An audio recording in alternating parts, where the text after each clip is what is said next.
My daughter folded her arms before the lawyer even sat down and said, "Mom gets nothing." She said it like she was reminding people where to put the coats. Not cruel on the surface. Worse than cruel, certain. We were in a small conference room with a long, dark table, a box of tissues in the middle, and my late husband's name printed on a cream folder in front of each chair. Harold Benton. My husband of 42 years, gone 11 days. My son, Michael, sat 2 seats down from me and stared at the grain in the wood. He did not look at me. He did not look at his sister. He did not look at the lawyer. He just sat there with both hands together, quiet as stone. Claire, my daughter, had on a white blazer and gold earrings, like she was heading into a business lunch instead of her father's will reading. She kept one hand on the back of the empty chair beside her. Her husband, Brent, was supposed to come, but at the last minute she said he had a meeting. I noticed that. I noticed everything that morning. The lawyer, Mr. Danner, cleared his throat and said, "Mrs. Benton, if we could all just settle." Claire gave a small laugh. She knows Dad made it clear. I turned my head and looked at her, not fast, not sharply, just slowly enough that she had to sit with the sound of her own voice. "I'm right here, Claire," I said. She blinked. Then she leaned back. "Well, then you should hear it clearly. There are moments when humiliation is loud, and there are moments when it's quiet enough to hear your own heartbeat. That was one of the quiet kind. I could hear the air vent over my head. I could hear paper shift under the lawyer's hand. I could hear Michael breathe in and hold it. For 11 days, I had slept in the guest room because I could not bear the shape of my own bed without Harold in it. For 11 days, people had been bringing casseroles and speaking softly in my kitchen like I might crack if someone shut a cabinet too hard. And now my own daughter was talking about me as if I had already been put away. Mr. Danner opened the folder. Claire sat up straighter. I saw it then. Not grief, readiness, like she had been waiting for a door to open. He adjusted his glasses and said, "This is the most recent will on file." Claire's mouth twitched. Michael finally looked up, not at me, at the folder. Then for the first time that morning, I saw something move in his face. Not relief, not fear, something stranger. He almost smiled, and then he reached into the inside pocket of his jacket and touched another envelope, just touched it, as if checking it was still there. I felt a cold little pull low in my stomach, because children do not bring sealed envelopes to will reading unless something has already gone wrong. Mr. Danner began to read. Harold's watch to Michael, his restored Ford truck to Claire's son Owen when he turned 21, a charitable gift to the church food pantry. And then the house, my house too, though no one in that room said it that way. The residence on Ashbury Lane, Mr. Danner said, shall pass in equal shares to my children, Claire Benton Hollis and Michael Benton. Claire let out the breath she had been holding. There it was, the thing she already seemed to know, the thing I had not. I sat very still. Mr. Danner kept reading. The remaining brokerage accounts, savings, and personal investment holdings shall be divided equally between my 2 children. No mention of me. Not one word, no life estate, no protection, no provision, nothing. The room went so quiet it felt staged. Claire did not look surprised. That hurt more than the words. She turned toward me, and her voice softened in that false, careful way people use when they want credit for handling your pain neatly. Mom, Dad, and I talked about this. I looked at her. You and your father talked about me getting nothing? Her chin lifted. He said the children should handle things. Children. I was 68 years old. Michael was 40, Claire was 43, and somehow I had just been turned into a visitor in my own life. Mr. Danner shifted in his seat. "There may be context we still need to go through," he said. But Claire was already moving. That was the other thing I noticed. She was not grieving. She was organizing.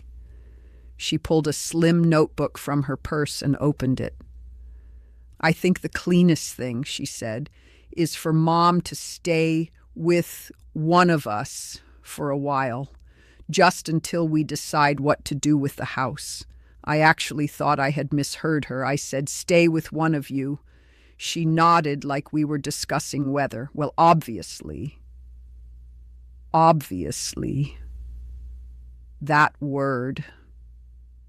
That one almost took my breath. I put my hand on the table to steady myself. The wood felt cold and polished. "I live in that house." Claire gave me a look I had seen only once before, years earlier when she was 15 and had been caught lying to my face. A look that said the real offense was making her answer for it. "It's not that simple anymore." "Why?" She opened her mouth, closed it, then glanced at Mr. Danner. That glance landed harder than anything she had said, because it told me two things. First, she had been having conversations without me. Second, she expected him to help finish them. If this story is touching something in your heart, please like this video so I know to bring you more stories like it. Mr. Danner folded his hands.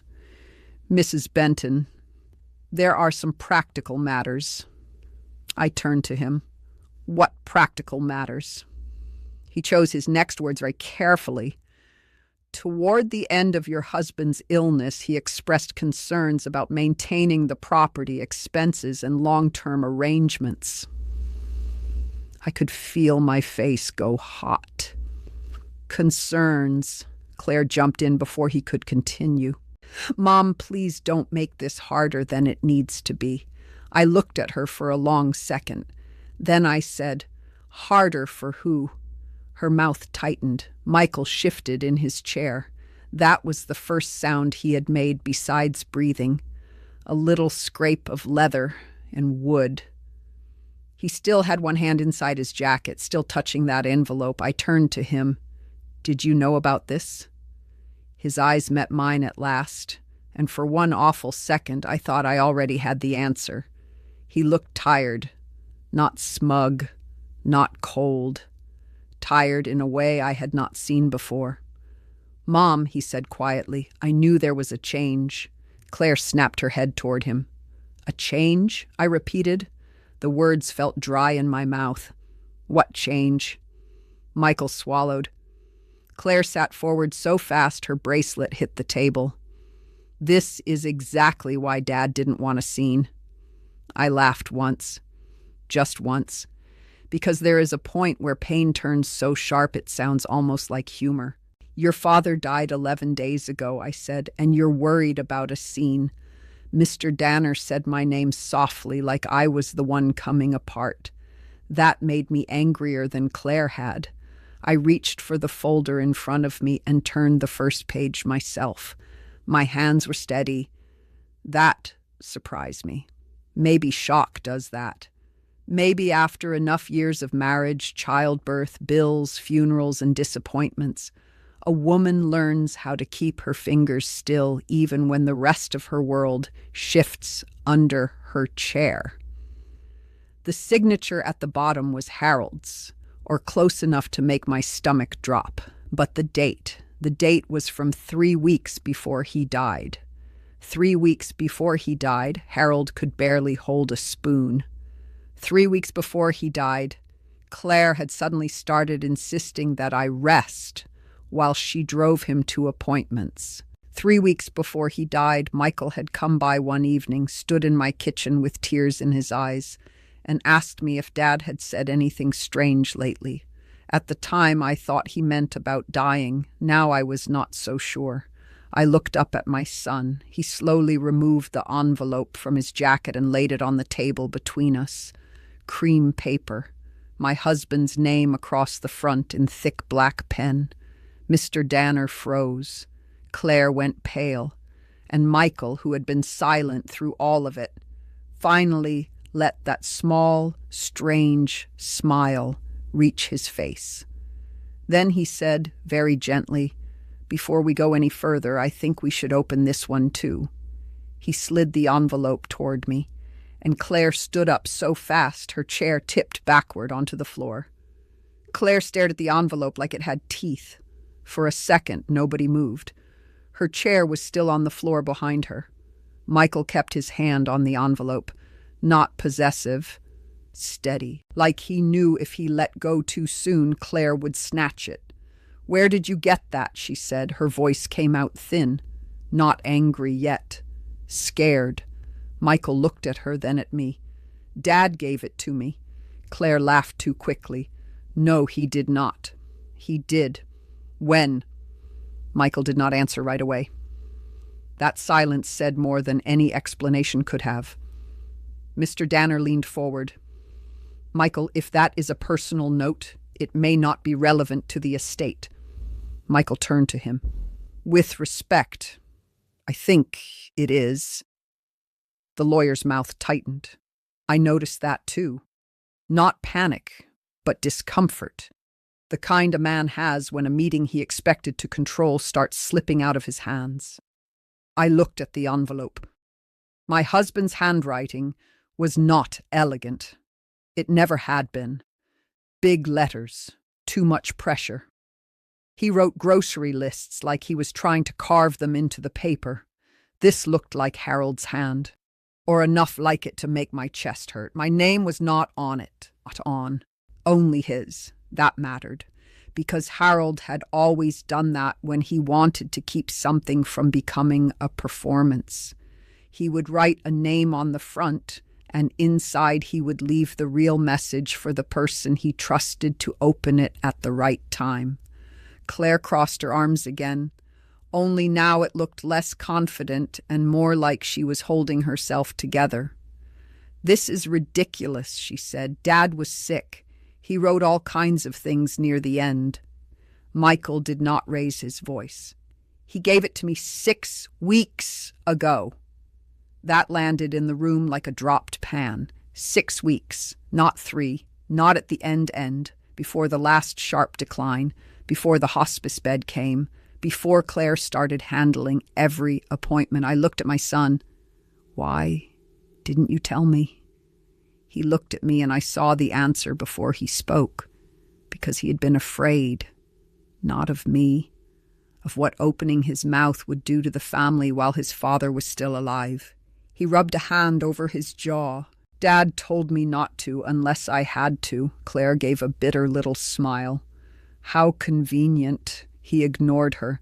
"He said if things happened the way he thought they might, I was to bring it to the reading and put it in Mom's hands."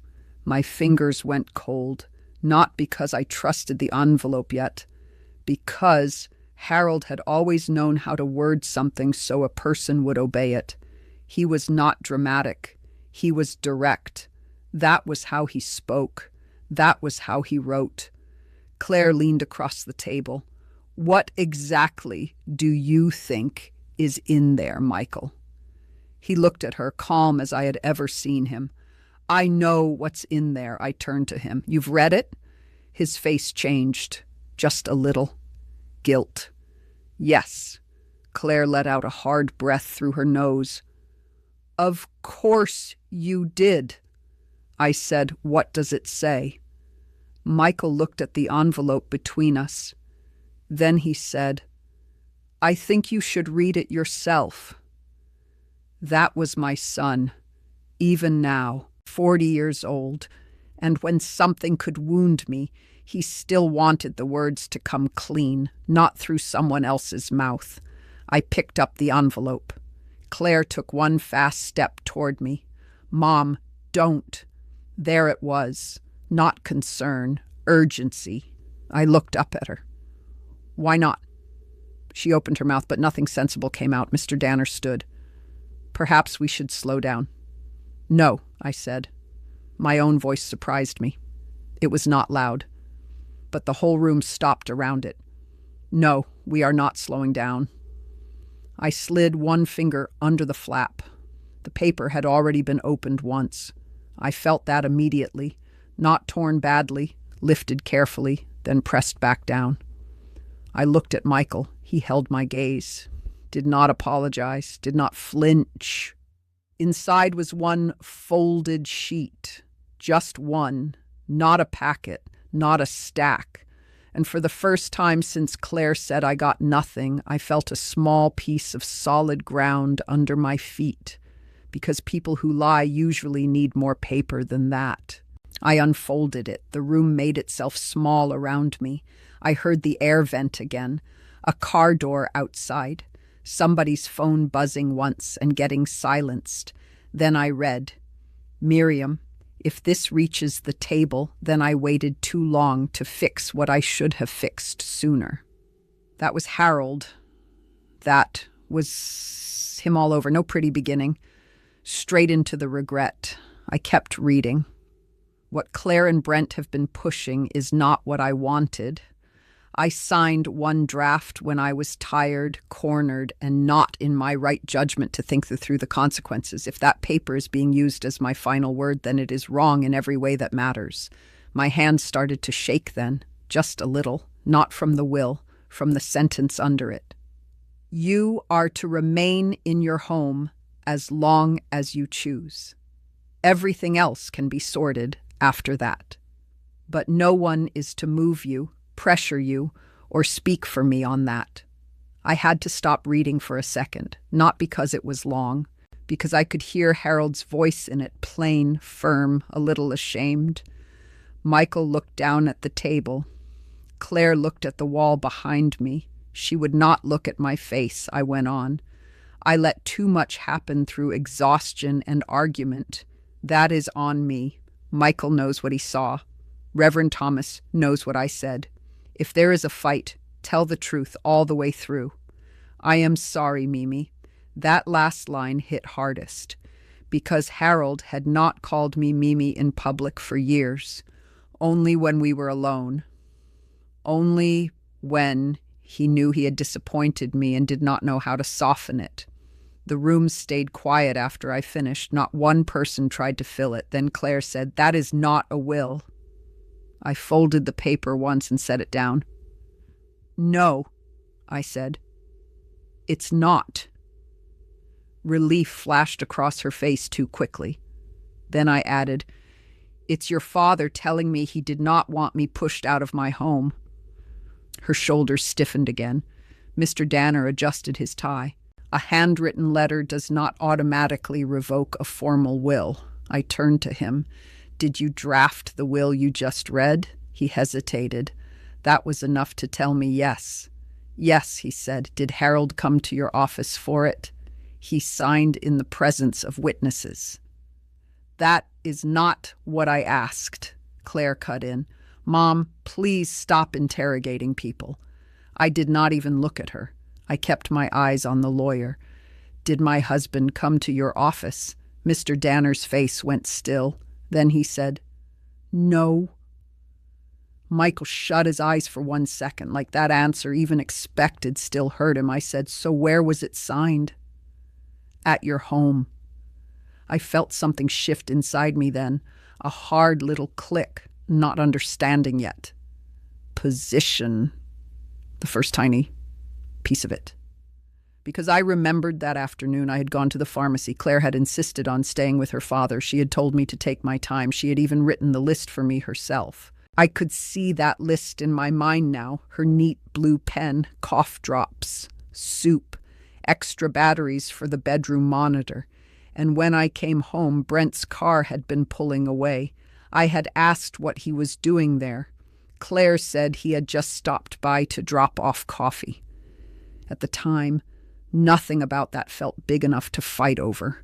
Now it did. Michael sat forward. "Dad told me 2 days later that he messed up." Claire spun toward him. "And you waited until now." He finally raised his voice. "Not by much, but enough." Yes. She stared. He went on, and there was years of old hurt packed into his face now. Because every time I tried to say something, you had an explanation ready. Dad was tired. Dad was confused. Dad didn't want Mom upset. Dad needed things simplified. You always had a reason, Claire. Her cheeks flushed. That's because somebody had to keep things moving. No, he said. Somebody had to keep control. That word hung there. Control. Claire looked at me then, and for the first time that day I saw what was under all her polish. Not just greed, fear, real fear. The kind that comes from building your footing on a story that only works if nobody says the quiet part out loud. She sat down slowly in the chair Mr. Danner had righted without me noticing. Then she smoothed the front of her blazer and said very carefully, "Mom, Dad was worried about you because the house has problems." I stared at her. "What problems?" She looked at Michael, then at the lawyer, then back to me. And that told me it was not just about the will, not even close. She said, the house was going to have to be sold anyway. My whole body went cold. Michael turned toward her so sharply his sleeve hit the water glass. "What did you just say?" Claire pressed her lips together. Too late. She had said it. I could feel it now. The betrayal had started before the funeral flowers were dead. And whatever they had been planning, it went far beyond one bad signature. Michael knocked his water glass over. It rolled, hit the legal pad in front of Mr. Danner, and left a dark trail across the table. Nobody reached for it right away. We were all too busy staring at Claire. She sat with both hands flat on her notebook now. Too flat, too controlled. Like if she kept her palms pressed hard enough, the room might stop moving. "What do you mean the house was going to have to be sold anyway?" I said. Claire did not answer me. She looked at Mr. Danner. That was answer enough. Michael gave a sharp, disbelieving laugh. "You've got to be kidding me." Mr. Danner pulled his papers back from the water and dabbed them with a napkin. A small, useless motion. The kind people make when they need their hands busy because the truth is getting close. "Mrs. Benton," he said, "there are some outstanding financial realities." I looked at him. My husband and I paid that mortgage off 19 years ago. "Yes," he said carefully, "but there are other obligations tied to the property." I felt my shoulders go tight. "What obligations?" Claire jumped in again. "Mom, please listen before you get upset." That did it. I turned to her so fast, my chair legs scraped the floor. "Do not talk to me like I am a child about to spill juice on the carpet." Her face hardened. Michael looked down, not because he agreed with her, because he knew exactly how rare it was for me to speak to either of my children that way. I had not raised my voice much in my life. I did not need to. But when I did, people heard it. "Then stop acting like this is all some attack," Claire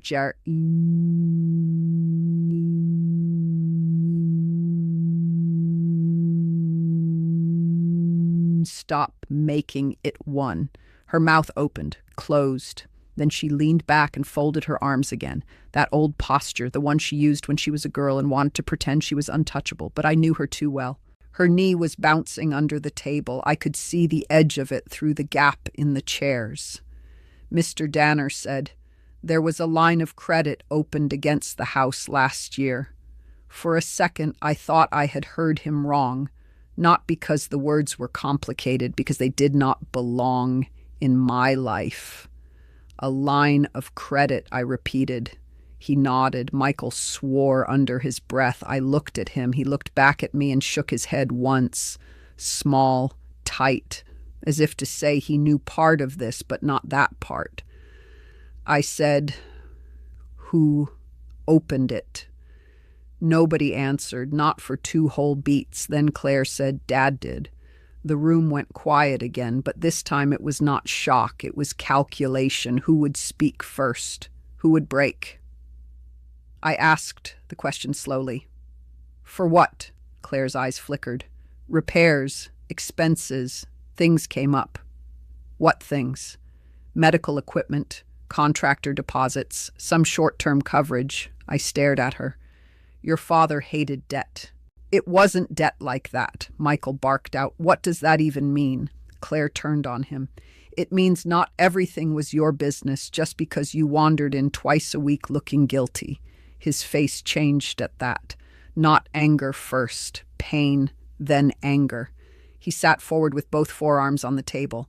"I looked guilty because every time I came by, you had moved something." Claire laughed once. "Oh, here we go." "No," he said. "Here you go." He started counting on his fingers. "Dad's medication list moved from the kitchen drawer to your purse. 1 finger. The spare keys disappeared. 2.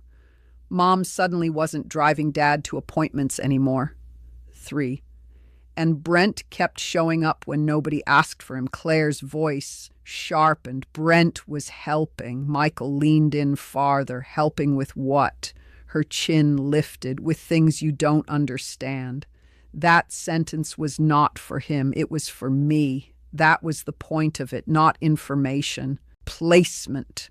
Put me outside the circle, make me feel old, slow, unsteady, 1 step behind. It might have worked a month earlier. Not now, I said. "Then explain it so I understand." Claire looked at me, really looked, and I could see her trying to decide what version of me was still in the room. The mother who smoothed everything over, or the woman who had just heard she was being arranged out of her own home. She chose wrong. "Dad was worried," she said. "About what?" "You being alone." "I was not alone. I was with my husband." She exhaled hard. "You know what I mean." "No," I said, "I don't." That made her lose her rhythm, only for a second. But I saw it. "After his diagnosis," she said, "he started thinking practically." "Your father did not call pushing me out practical." That letter is 1 page. And this room is full of people who keep not answering simple questions. Michael sat back and looked at the ceiling for a second. Then he said, quieter now, "Claire, just stop." She turned to him. "You stop." "No, you." Something old moved between them then, older than this room, older than the will. I had seen pieces of it for years and told myself it was ordinary sibling friction. Claire was the firstborn. Michael was softer at the edges and slower to push back. Claire always stepped into the open space first. At 12, she answered for him when teachers asked why homework was late. At 22, she chose the nursing home for Harold's mother before Harold had made up his own mind. At 38, she started calling herself the organized one every time she wanted the family to accept a decision already made. I used to think that was competence. Sitting there, I finally understood how often it had also been appetite. Mr. Danner pulled a single page from the folder, not a packet, just 1 page. "I can show you the balance summary if you wish." There it was. Another paper. Another fact. But what hit me was not the page. It was Claire's face when he lifted it. Not confidence, not relief, alarm, real alarm. So whatever was on that page, she had wanted it managed slowly, not dropped in the room all at once. I held out my hand. He hesitated, then passed it over. A home equity line. My eyes found the address first, Ashbury Lane, then the amount, then the remaining balance. I did not gasp. I did not cry. I just stared until the numbers became real. It was not enough to explain everything, but it was enough to stain the walls of the life I thought I had been living. I lifted my eyes. When was this opened? Mr. Danner told me the date, 8 months ago. I remembered exactly where I had been that week. In my own kitchen, making soup while Harold slept in his recliner after chemo. Claire had taken him to sign insurance paperwork. That was what she called it. Insurance paperwork. I looked at her over the page. You told me you were handling a supplemental policy. She gave me a thin smile. That was part of it. Michael muttered. Unbelievable. I kept going. Was Brent involved in this? Claire's mouth tightened. Brent understands these things better than you do. I set the paper down. Not hard, just flat. Then answer the question. She glanced at the lawyer again. Too fast. And this time, I understood something else. Brent was not just hovering around the edges, he was inside it. Maybe not at the center, but close enough. Brent helped Dad review options, she said. Michael laughed with no humor in it at all. Brent sells commercial property, Claire. He reviews options when he smells commission. Her head snapped toward him. That is disgusting. No, he said. What's disgusting is using Dad when he was sick and calling it planning. Mr. Danner tried again. Everyone needs to lower the temperature. I turned to him. Did you ever once advise my husband to discuss this with me directly? He looked tired suddenly, older. I advised transparency. That careful word again. Advised.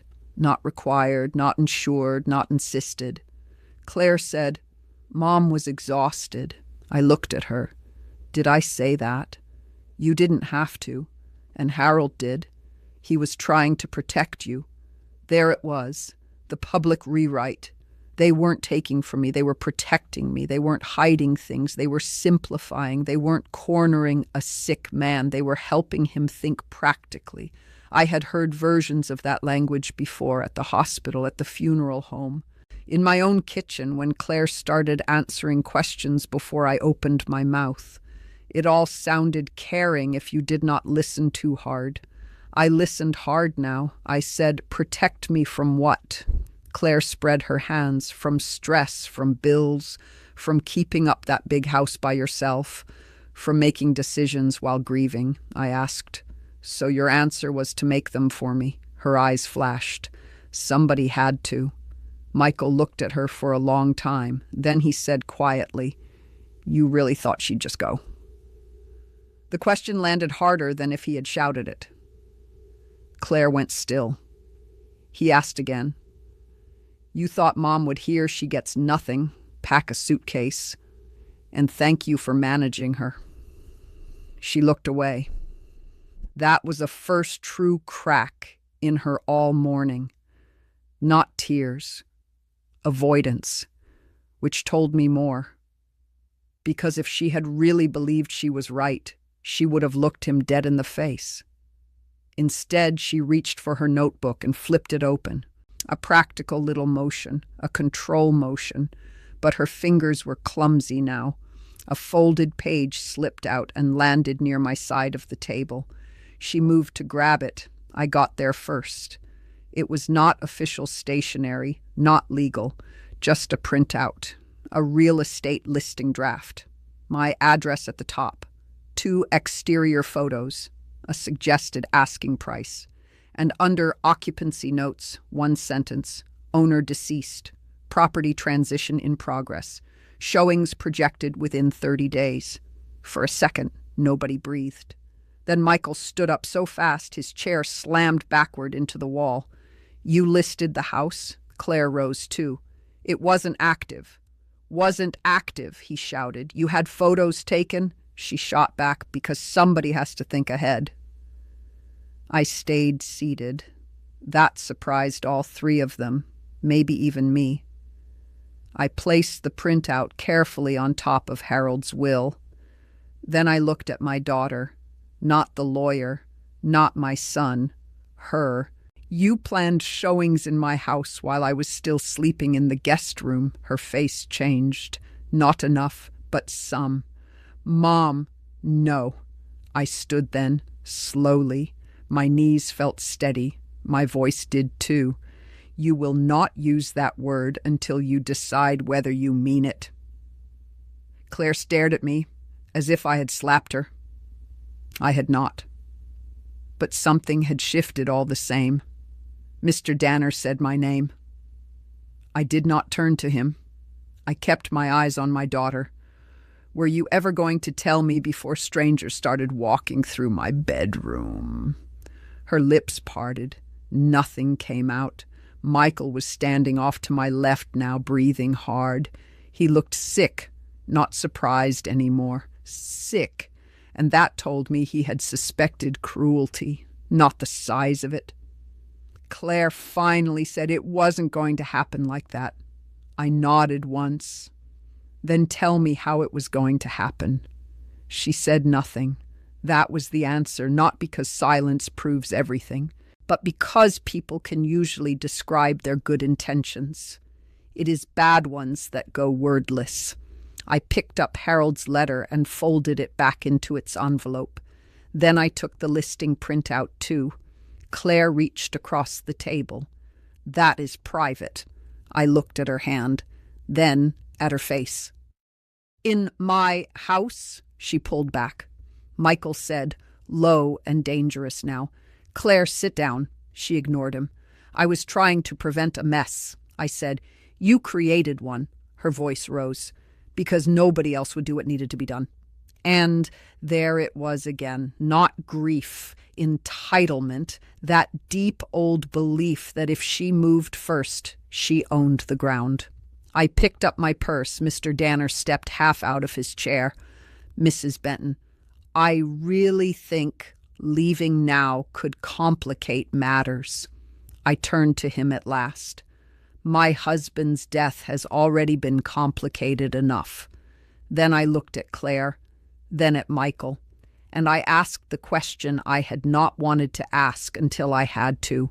Who has keys to my house right now? Michael went still. Claire did not answer, and that silence scared me more than the will had. Nobody answered me. Not the lawyer, not my son, not my daughter. Just that dead little pause after a question nobody wants in the air. I looked at Claire first. She was breathing through her mouth now. Fast, small. Her hand was still resting on the table, but the fingers had curled in, not relaxed. Ready. That told me enough. I turned to Michael. Who has keys? He dragged a hand over his face. Mom. That was not an answer. I held his eyes. Who? Claire jumped in. You're making this sound worse than it is. I looked back at her.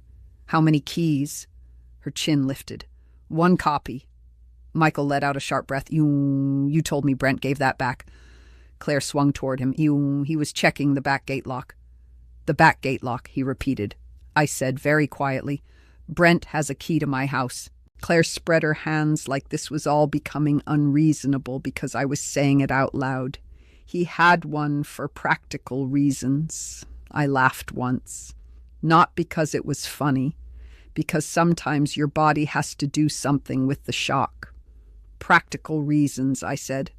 My husband dies. I'm cut out of the will. My home is lined up for sale, and your husband has a key for practical reasons. Mr. Danner stood up again.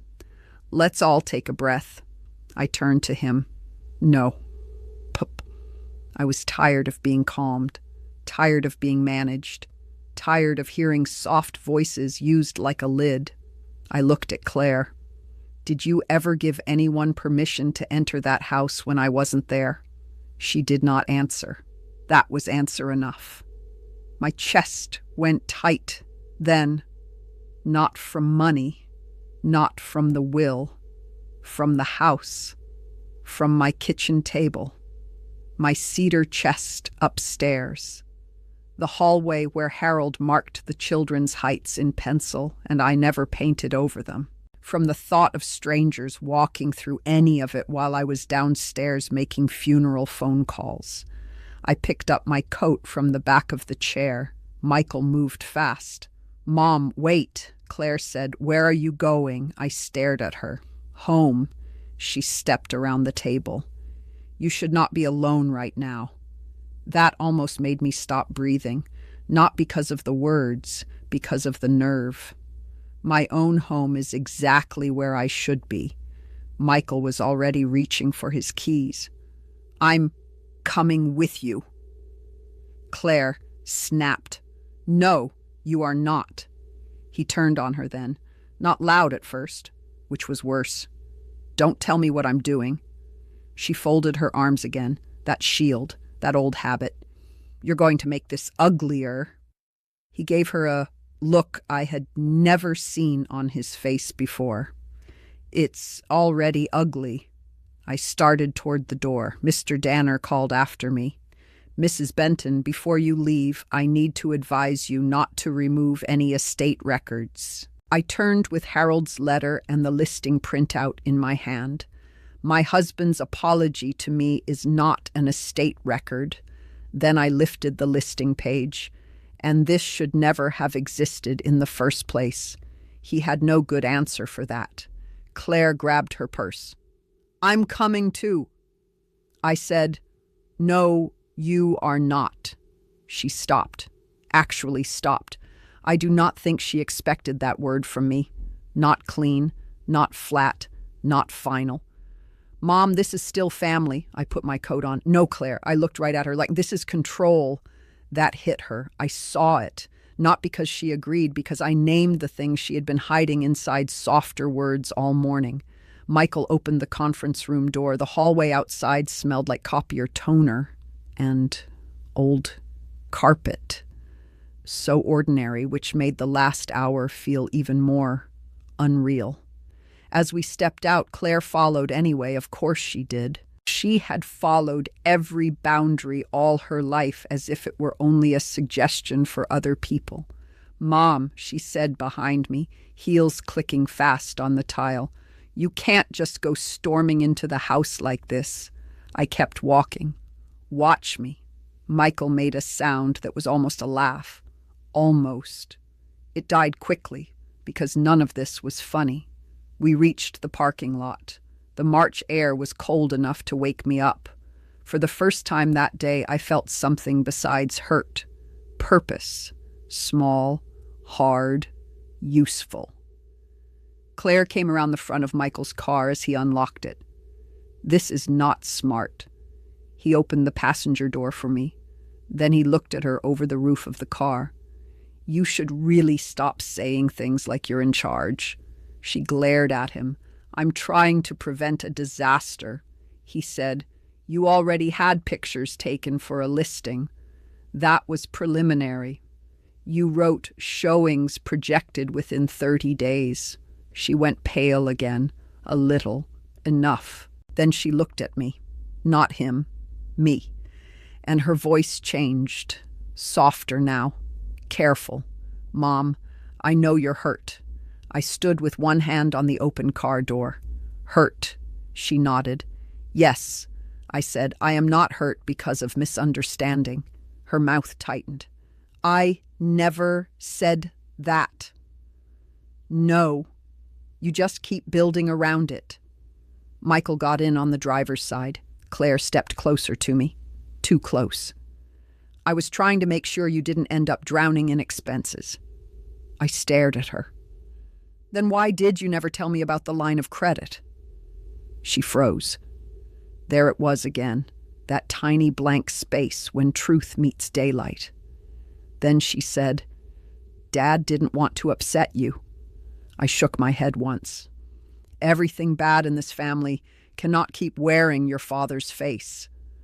Her eyes flashed wet then, for the first time all day, not crying, anger close to tears. Good. At least that was real. He was scared, she said. Of what? Of what would happen if he went first? I looked at her, really looked, and under all the sharp edges, I finally caught the shape of something older. Not love expressed well, not kindness, fear, fear of collapse, fear of losing ground, fear of being the child from years ago again, standing in some room she could not control. That did not excuse a single thing, but it made her make a little more sense. Before I could answer, Michael started the car. Claire stepped back. I got in. As we pulled away, she stood in the parking lot with her white blazer, bright against the gray building, phone already in her hand, calling someone. I knew who before I even thought the name. Brent. Michael drove in silence for 3 blocks. His hands were tight on the wheel. Too tight. At the red light on Mercer, he said, "I'm sorry." I looked out the window. The florist on the corner still had 2 arrangements in the window with Easter coming painted underneath. Life moving, shops open, people carrying coffee. The cruelty of ordinary afternoons. "What are you sorry for?" I asked. He swallowed. For not saying more sooner. I let that sit a moment. Then I asked, "What exactly did your father tell you 6 weeks ago?" Michael kept his eyes on the light. "He asked me to come by after Claire left." I turned toward him. "She was there," he nodded. "She had just taken him to some meeting. He was worn out, really worn out." The light changed. He drove on. He said he'd signed something he didn't fully agree with. My hand tightened on my purse. What words did he use? Michael answered right away. He said, "Your sister boxed me in." I closed my eyes for 1 second. That sounded like Harold. Not because he blamed easily, because he almost never did. If he used words like that, it had gone far. He said Brent kept talking about liability and timing and market softness and all this stuff Dad never cared about. Michael glanced at me. He said he got tired and let them rush him. The word "let" hurt, because that too was Harold. Proud men do that sometimes. They call pressure permission because they can't bear to say they were cornered. Why didn't he fix it then, I asked. Michael's jaw moved once before he answered. He said he would. Just those 4 words, and that was enough to break my heart in a fresh place, because Harold had meant to, because he had known, because he had run out of time. We turned onto Ashbury, our street, maples, bare, at the top. The Wilsons' blue recycling bins still by the curb. My porch light, which I had forgotten to switch off that morning, still glowing pale in daylight. Then Michael slowed down. "Mom." I saw it. A dark SUV in my driveway. Brent's. My whole body went still. Michael pulled to the curb so fast the tires bumped hard against it. "What the hell is he doing here?" he said. The garage door was halfway open, not all the way. Just enough to show movement inside, a cardboard box, the edge of a metal shelf, someone shifting things. I was out of the car before Michael finished putting it in park. He came around behind me. "Mom, wait." No, I was done waiting. I walked straight up my driveway. The cold air hit the back of my throat. I could hear the garage door motor humming softly, as if someone had tried to stop it mid-close. Then Brent stepped into view carrying one of Harold's tackle boxes. My husband's red tackle box. The one he kept on the second shelf by the workbench. Brent saw me and froze. Actually froze. 1 foot forward, box in both hands. His face blank for half a second before he arranged it into concern. "Miriam," he said, I put that down." My voice cracked through the garage so sharp even I felt it. He set the tackle box on a folding chair. Slowly, Michael came up beside me. What are you doing in this house?" Brent straightened his tie. Of course he was wearing a tie. Of course he wanted to look like a man in the middle of responsible business. "Claire asked me to secure a few things," I said. "From me?" No, that's not what this is." I took another step in. The garage smelled like cardboard and old paint and Harold's fishing gear, and under that fresh tape, packing tape. I looked to the left, 3 boxes labeled in black marker, study, office files, personal items. The world did not tilt, it narrowed. Michael saw them too. His whole face changed. "You started packing?" Brent held up both hands. "Let's keep this calm." That made Michael take one hard step toward him. "Do not tell us to keep this calm in her garage." I said, "Who gave you permission to touch anything in my home?" Brent looked past me for one split second, toward the street, toward Claire's car just turning into the driveway. There it was, not initiative, coordination. My daughter's silver sedan rolled in behind us. She jumped out before the engine fully died. "Please," she said, already breathless. "Everyone just stop for 1 minute." I turned slowly and looked at her, at my daughter, at my own child standing in my driveway while her husband packed boxes in my garage. And something inside me settled, not softened, settled, a deep, painful clarity. This was not about one bad will. This was not about paperwork. This was about the place I held in my own family, and whether they thought I was still strong enough to defend it. I looked back at Brent, then at the labeled boxes, then at Claire, and I asked the question that finally made all 3 of them go silent. "Which room were you planning to empty first?" Nobody answered me. Not Claire, not Brent, not even Michael. Just the garage light buzzing overhead and the engine in Claire's car ticking as it cooled. I stood there looking at those boxes. Study, office files, personal items, neat labels, prepared labels. Not the kind you make in a rush. The kind you make when you think you have time. When you think the person who belongs to the house will not be back yet. Brent cleared his throat.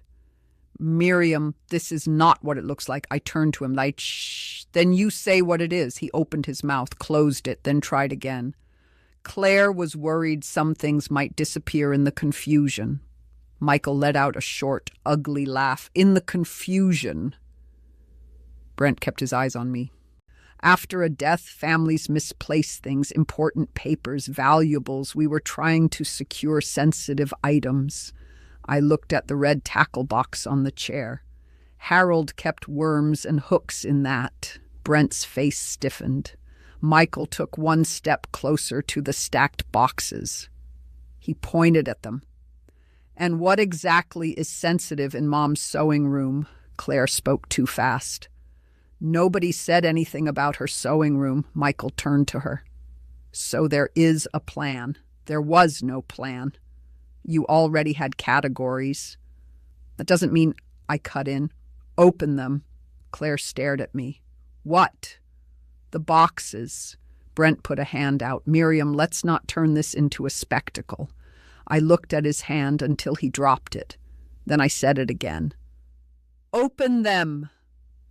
Michael moved first. He crouched by the nearest box and tore the tape with one hard pull. Inside were file folders, not random ones, labeled ones, insurance, utilities, tax records, deed copies. He stopped and looked up at me, not because the papers mattered most, because of where they had come from. The metal file drawer in Harold's study, the one Harold kept locked, the one I had not opened since the funeral because every time I walked past that room I still expected to hear his cough. I looked at Claire. "You went into his desk." Her face went red. "It's not a shrine." I stared at her. "No." My voice stayed calm. "It's my husband's desk." Michael opened the second box. That one was worse. Framed photos, loose envelopes, my silver keepsake box from the bedroom closet, the one with baby bracelets, old birthday cards, our honeymoon receipts, and a dried little hospital ribbon from the day Michael was born. I felt the breath go out of me. Not loud, not dramatic, just gone. Claire saw it, and for 1 second I think she finally understood she had stepped somewhere she could not explain away. Mom, she said softer now, that wasn't supposed to upset you. I turned to her. Then what was it supposed to do? She had no answer. Brent tried to step in again. The idea was to gather personal effects before strangers started coming through. Michael shot back. You mean the strangers you scheduled? That listing was not active. I looked at him. You wrote occupancy notes. He blinked, because he had not expected me to say it. Not him. Men like Brent always think they are speaking over the women in the room. Not to them. Claire crossed her arms, then uncrossed them right away. Her old posture was failing her now. Mom, the house has to be dealt with, she said. Not today. No, but soon. Not by you. That landed. She actually took half a step back. Michael stood up with a deed copy in his hand. Not the original. A copy. He looked from it to Claire. Why is this in a box in the garage? Brent said. Because we were organizing. Michael ignored him. He looked at the date on the copy, then at me. Mom. Something in his voice made the back of my neck go cold. He held the page out. I took it. It was not a new deed. Not exactly. It was a copy of the property record with the home equity line attached. And clipped behind it, one typed page. A proposed seller net sheet, projected closing costs, estimated proceeds. 3 names handwritten at the top: Claire, Michael, Miriam Relocation Reserve. I read that last part twice. Relocation Reserve. Like I was a piece of furniture that needed a moving allowance. Michael saw it too. He said the words out loud, very slowly. Miriam Relocation Reserve. Claire's eyes filled then, not with shame, with anger. You are twisting this. I lifted my head. How? She looked at me like she wanted me to help her, like mothers are supposed to rescue daughters from the consequences of their own choices.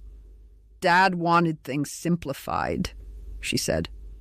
That sentence has done enough work today. Her mouth shut. Brent tried another route. The reserve was meant to make sure you were comfortable. I asked, where? He hesitated. There. That was the live truth. Not in the paper, pause. I took one step toward him. Where? Claire answered instead. With me at first. The garage went dead quiet. Even Michael stopped moving. I looked at her, not shocked, past shocked, at a place beyond it. With you. She nodded once, like she had finally said something generous. Yes, I said, in your guest room. Her face changed. That was the first time all day I knew I had hit the true nerve. Because it was not really about housing me, it was about reducing me. Taking my home, my papers, my routines, my chair, my place, and making me grateful for a room at the end of her hall. Michael saw it too. He turned to his sister with a look that was almost grief. You really built this whole thing in your head, Claire's voice rose. Because somebody had to deal with reality. I said, your reality. I said, your reality. No, she snapped, everybody else's. She pointed around the garage like the walls themselves agreed with her. This house is too much. The yard is too much. The repairs are too much. Dad knew it, and you wouldn't talk about it. I stared at her. You never asked me. I didn't need to. I know you. That one settled deep. Not because it was true, because it explained so much. The appointments, the keys, the paperwork, the listing draft, the boxes. She had not just decided things for me. She had decided I was simple enough not to notice. Michael said, "No, you know the version of Mom that makes your plan easier." Claire swung toward him. "You are unbelievable." "No," he said, voice low now. "I'm late. That's different." That hit me because it was the truth. He had been late, not false, not cruel, late, and he knew it. Claire shook her head. "You never help until there's a crisis, and then suddenly you're the moral one." Michael did not flinch. "I should have said more sooner." That surprised her. I could see it, because she came ready for denial and got honesty instead. He went on, "But don't confuse my silence with agreement." Brent stepped between them. Little. Not enough to be obvious, enough to show instinct. "Let's all slow down." I looked at him. No, I was done slowing for people who had been moving behind my back. I held up the seller sheet. "Who asked for this?" Brent said nothing. Claire looked away. Michael said, "Answer her." Brent exhaled through his nose. "Your father asked generally what a sale might look like." There it was, half-truth, smooth enough to live in. I said, "Generally." He nodded. "Yes." I stepped closer. "And the handwritten names at the top." No answer. Michael took the page from me and looked at it again. "That's not Dad's writing." Claire's head came up fast. "You don't know that." He looked right at her. "I know every grocery list he ever left on the fridge." Silence. Then I asked Brent, "Is that your writing?" His jaw tightened. That was all I needed. Michael said, "You actually wrote in Mom's move like it was done." Claire broke then. "Not fully, but enough. I was trying to keep us from losing everything." Her voice bounced off the garage walls. There it was at last, the deeper wound, not just greed, panic. I looked at her. "What were you afraid of losing?" She laughed once, sharp and wet. "You have no idea what Dad was carrying." Michael said, "Then tell us."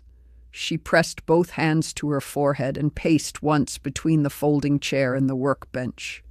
"A trapped movement. A child movement." "He helped Brent," she said finally. Michael stared.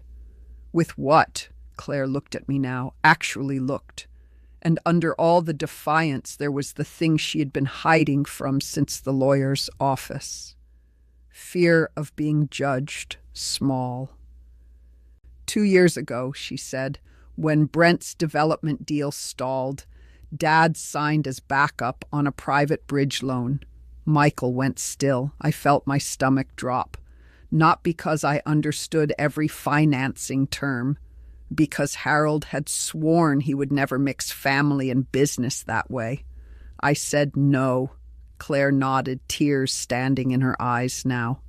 "Yes, Harold would never do that without telling me.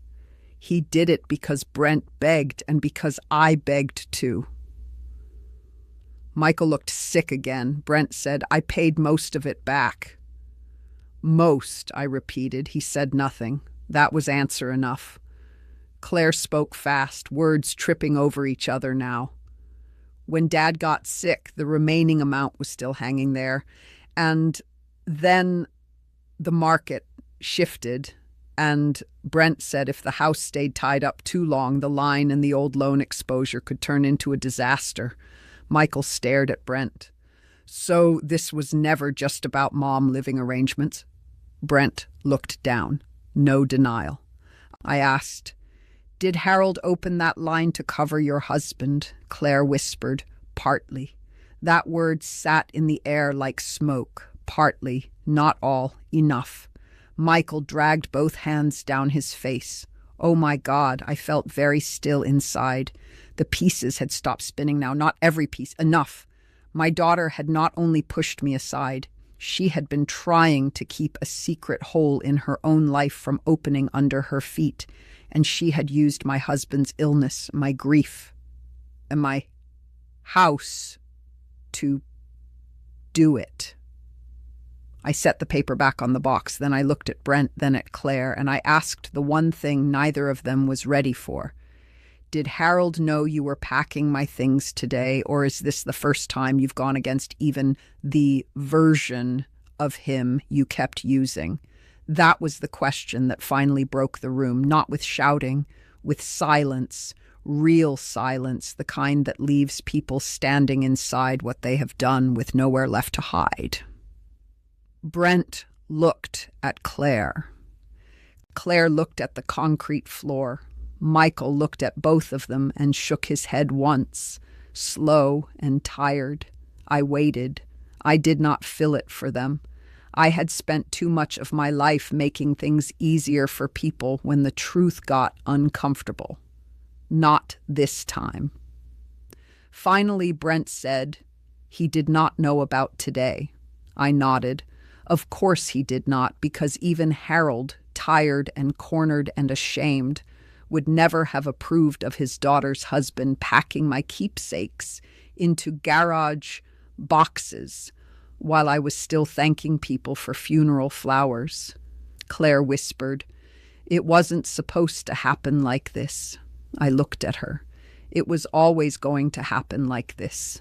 She flinched because she knew what I meant. Maybe not with this driveway, maybe not with this exact hour, but a plan built on secrecy always ends up standing in daylight sooner or later.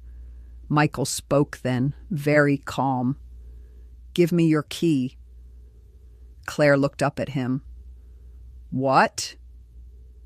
"Your key," he said again. "And Brent's." Brent straightened. "Now hold on." Michael took one step toward him, not loud, not wild. "Done." "No, you hold on." Brent opened his mouth. Michael pointed at the driveway. "You came into our mother's house while she was at the will reading. You touched Dad's things. You packed her personal property. You can stand there and be quiet for 1 full minute." Brent actually did. Maybe because for the first time all day, nobody was treating him like a useful man with a practical opinion. He was just what he was, a son-in-law standing in a widow's garage with a key he should never have had. Claire reached slowly into her purse. Her hand shook. I saw that. And some part of me, the old mother part, wanted to rescue her from the humiliation of that shaking hand. I did not. She pulled out a brass key on a plain ring, then another, smaller, house and side door. I knew both by sight. She held them for a second too long. Then she placed them on the folding chair beside Harold's tackle box. Brent took longer. He slid a key ring from his pocket and removed one silver key. He set it down without looking at me. Michael picked them up and handed them to me. I closed my hand around the metal, warm from their pockets. That nearly undid me more than the will had. Not because of the keys themselves, because of what they meant. My own front door had been taken out of my hand in little quiet steps, and now, at last, it was back. Claire said, "Mom." I looked at her. She had tears on her face now. Not dramatic tears, not pretty ones.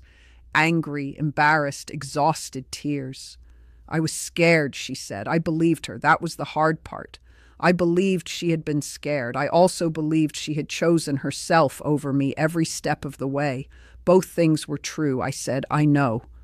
She stared at me, confused. Maybe she expected that to soften everything. It did not. I went on. "You were scared for your husband, for your money, for the life you thought might slip. And instead of telling the truth, you built a plan around my grief." Her mouth trembled. "Dad said he would help." "Yes," I kept my voice level. "And he was wrong to do it in secret." That hit her harder than blame, because it was true, because I was not turning Harold into a saint to make this easier. Michael looked at me then, and I could see the relief in his face. Relief that somebody was finally saying the whole truth, not the useful half. I said to Claire, "Your father failed me when he let himself be handled instead of speaking plainly." Tears rolled down her cheeks. I did not move to wipe them. "He knew that," I said. "That is why he wrote to me." Claire covered her mouth with her hand. For a second she looked very young. Not innocent, just young. Like the girl who used to line her school folders up by color because the world felt safer when things were arranged. I saw then what had been living underneath her all these years, not just control, terror of disorder, terror of falling, terror of being the family that could not pay, could not keep up, could not recover. And when that fear got hold of her, she started arranging people the way she arranged papers. Even me, especially me. Brent said, "Miriam, I never meant for this to become—" I held up my hand. He stopped. "You do not get to explain intention to me in my garage." That was the end of him for the day. He knew it too. I turned to Michael. "Bring those boxes back inside." He nodded at once, then I looked at Claire. "You too." Her eyes widened. "What?" "You touched it. You carry it back." For a second, I thought she might refuse. Then Michael bent for the first box. Claire stood there, breathing hard. I said nothing. After a long beat, she walked over to the second box and lifted it. It was heavier than she expected. I could tell by the way her shoulders dropped under the weight. Good. Let it be heavy. Some things should be. We carried everything back into the house through the mudroom. The familiar smell hit me the second I crossed the threshold. Coffee grounds, lemon, soap. The faint cedar from the closet by the hall. Home, not a property, not an asset. Home. I stood in the kitchen and watched my children move through it. Michael set the file box down by the pantry. Claire placed the keepsake box on the table as if it might burn her. Brent stopped at the doorway until I said, "Leave." He looked at Claire. She did not look back at him. Then he left. Just like that. Down the walk, into his SUV, out of my driveway. Good. One less voice, one less excuse. The house got quieter after that. The kind of quiet where you can hear the refrigerator hum and somebody swallow. I sat at the kitchen table, my table, the same one where I had packed school lunches, paid bills, iced birthday cakes, and held Harold's hand after his diagnosis. I placed the keys in front of me, then Harold's letter, then the cellar sheet. Not to stare at them, just to put each thing in its place. Claire stood near the sink, arms wrapped around herself. Michael leaned against the counter. Neither of them spoke first. That was new. I broke the silence. "Tomorrow I will call a lawyer of my own." Claire closed her eyes, not because she was surprised, because she knew I meant it. "I will also have the locks changed." Michael nodded. "I'll be here." I said, "Thank you." Then I looked at Claire. "You will not enter this house without asking me first." Her lips parted, closed. Then she whispered, "Okay. You will not contact agents, movers, contractors, bankers, or anybody else about this house." Another pause, then, "Okay. You will tell me in full every debt, agreement, guarantee, and paper your father signed for Brent or for you." Her face tightened again, not defiant now, ashamed. "I don't know every detail. Then you will learn them before you speak to me again." Michael straightened at that. I think he had expected me to throw her out emotionally and call it strength, but that was never going to be enough. The truth had to be faced all the way through. Claire sat down across from me, very slowly. The late light from the kitchen window caught the side of her face. She looked older than she had that morning. Not in years, in consequence. Mom, she said, voice shaking. I thought if I could just get everything arranged first, then I could make it sound manageable. I believed that too. That is exactly what you did, I said. A tear slid down her nose. She wiped it away with the heel of her hand. I didn't want you to see how bad it was. I looked at her.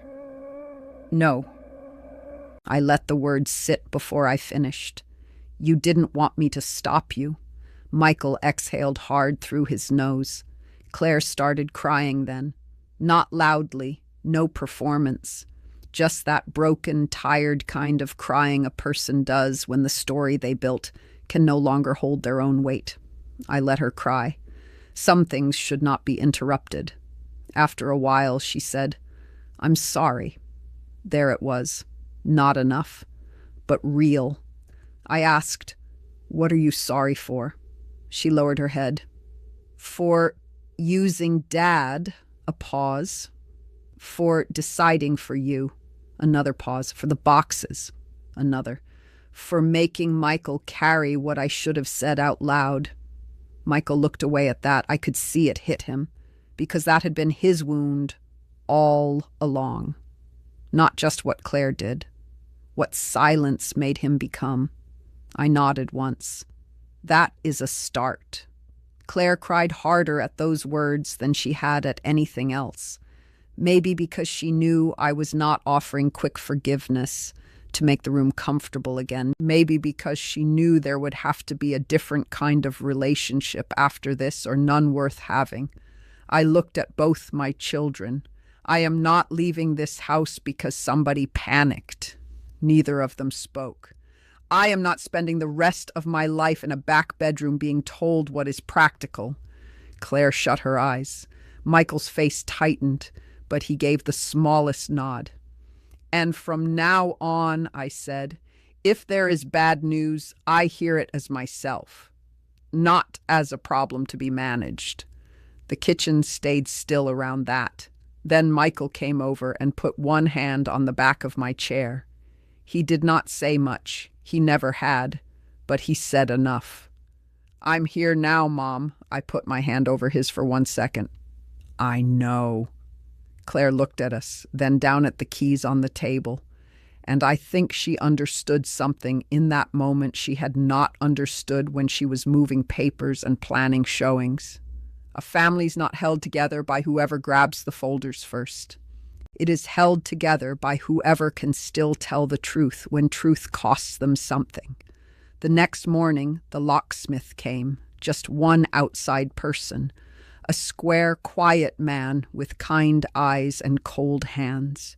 He changed every lock on the front, side, mudroom, and garage doors, while I stood there with a mug of coffee and watched.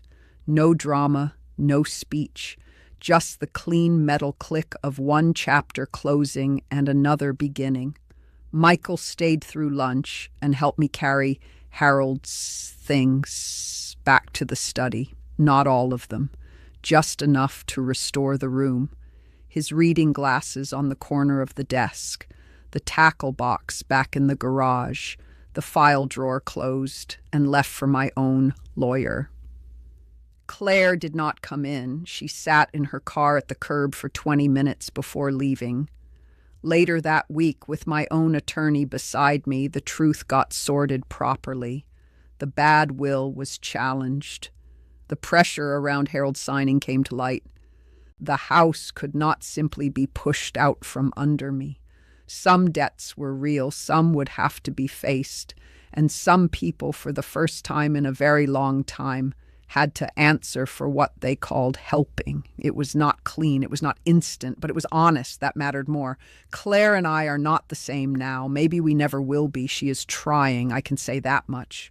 Trying with fewer speeches, trying without arranging the room first, trying to speak before the panic turns into a plan. We have coffee sometimes at my kitchen table, not every week, not on old terms, on new ones, careful ones, true ones, and I keep my own keys in my own hand. That day at the will reading, my daughter said I got nothing. She was wrong. I got the truth. And in the end, that let me keep everything that mattered. If this story stayed with you, tell me in the comments what part hit you the hardest. And if you believe dignity matters at any age, please like this video. Subscribe if you enjoy stories like this, and ring the bell if you want to stay close to this channel. You can share this with someone who might need it too. Thank you for sitting with me. My name stayed on the door.